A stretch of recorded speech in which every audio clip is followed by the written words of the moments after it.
23rd ফেব্রুয়ারি mid night, মানে 24th ফেব্রুয়ারিতে আমার মেয়ের ছিল বার্থডে। তো সেই দিন ছিলাম আমরা last day in Benaras. 24th ফেব্রুয়ারিতে রাত্রে আমরা চলে আসতাম। তো তার আগের দিন মানে 23rd মিড নাইটে আমার মেয়ের বার্থডে সেলিব্রেট করেছিলাম আমরা ওখানে। তারপর তো সকালবেলা আমরা চলে গেছিলাম সংকট মোচন হনুমান মন্দিরে। তো মন্দিরের তো ভেতরের লাইনটা অনেকটাই বড় ছিল। তো তারপরে ভেতরে আর অ্যালাউ ছিল না, মোবাইল জমা দিতে হয়েছিল। তো তারপর আমরা চলে এসেছিলাম লস্যি খেতে, একটু পালওয়ান কি লস্যি। ওখান থেকে আমরা চলে গেছিলাম আদার্স যে পাশাপাশি মন্দিরগুলো আছে, যেমন দুর্গা মন্দির, তুলসী মানস মন্দির, এগুলো দেখতে। এটা ছিল দুর্গা মন্দির, ভেতরে কোথাও অ্যালাউ ছিল না মোবাইল, খালি তুলসী মানস মন্দিরে অ্যালাউ ছিল বলে আমি সেখানে নিয়েছিলাম।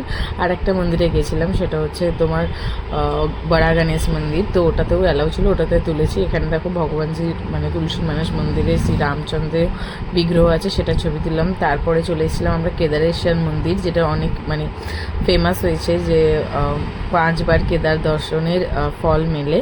তো সেখানে আমরা দর্শন করে নিয়েছিলাম। এই ছিল বড়া গণেশ মন্দির। তো ওখান থেকে এসে আমরা একটু হোটেলে স্টে করেছিলাম। এই ছিল আমার হোটেল থেকে ভিউটা, খুব ভালো হোটেলটা ছিল। হোটেলের ডিটেলসটা পেলে পরে আমি জানাচ্ছি ইনবক্সে, কেউ চাইলে দিয়ে দেবো। এছাড়াও এখানে দেখো খুব ভালো একটা আমরা রুম পেয়েছিলাম 3খানা। তারপরে বিকালবেলা আমরা যেহেতু আজকে সন্ধ্যেবেলা আমরা চলে যাব, তো সেই জন্য আমরা একটু ঘাটগুলো পায়ে হেঁটে এক্সপ্লোর করতে বেরিয়ে পড়েছিলাম। ওখানে এত সুন্দর সুন্দর আর্টিস্ট ছিল, সবাই নিজের হাতে কাজটাকে রিপ্রেজেন্ট করছিল, অনেকে বিক্রি করছিল। যাই হোক, তো এখানে অনেক কিছু দেখার ছিল। আমরা ঘাট বরাবর হাঁটছিলাম, অনেক ফটোও তুলেছি, ভিডিওসও করেছি।